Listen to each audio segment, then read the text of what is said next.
Alright, another day, another night, another adventure. So bago ang lahat, welcome po. So shoutout muna tayo kay Clint Bargondas. So ito yung mga kasamahan natin. So shoutout sa inyong lahat. So have a nice day and good luck. Keep watching guys. Enjoy! At maraming salamat sa inyong suporta. Bago tayo magpatuloy, huwag nating kalimutan na mag-subscribe sa ating munting channel at pinutin na rin ang notification bell button para updated kayo sa mga upcoming episodes natin.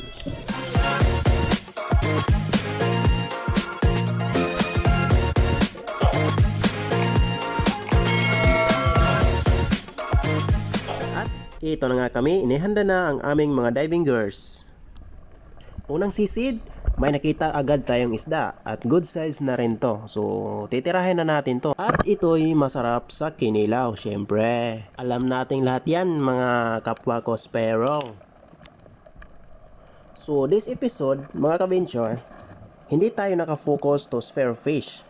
So inaalam pa lang natin yung unit natin kung paano madaling gamitin. Inaalam kung anong kulang, kung anong dapat idagdag sa aming setup. Tumitira lang kami para may pangtinula naman pag uwi. So quick dive lang kami ng kasama ko. Sa ngayon, ang nakikita ko dito ay parang may kulang pa. So ano kaya ang kailangang idagdag o ibawas sa setup na to? Paki-comment na lang po mga ka-venture kung may mga suggestions kayo dito at susubukan ko lahat ang ideya nyo hanggang sa makuha natin ang mas magandang setup at makapag-video tayo ng mas quality pa kaysa dito.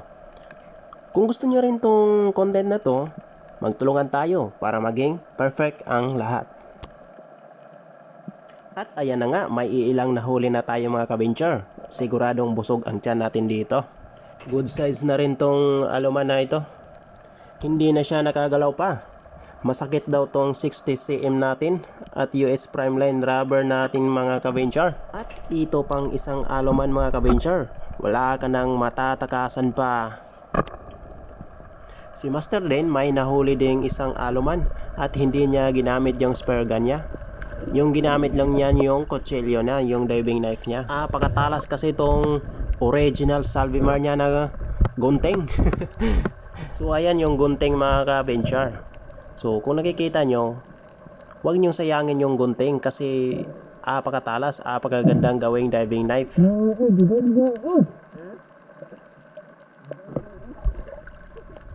So ayan, apakalupit talaga tong master natin, sinaksak lang niya yan.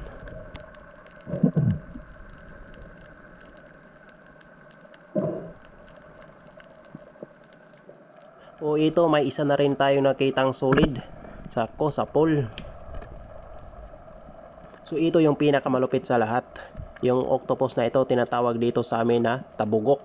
So ayan, napakaganda ng kulay ng ating octopus, yung ating tabugok. So ayan, patungo na siya sa bahay niya. So akala niya siguro hindi ko siya kukunin. So ayan, naghilaan na nga kami. Napakalakas nitong octopus na to. So ayan, medyo malaki-laki na rin yung octopus na yan. So buti na lang hindi ako nakagat kasi inipit ko yung baba niya. So hindi siya nakakagat.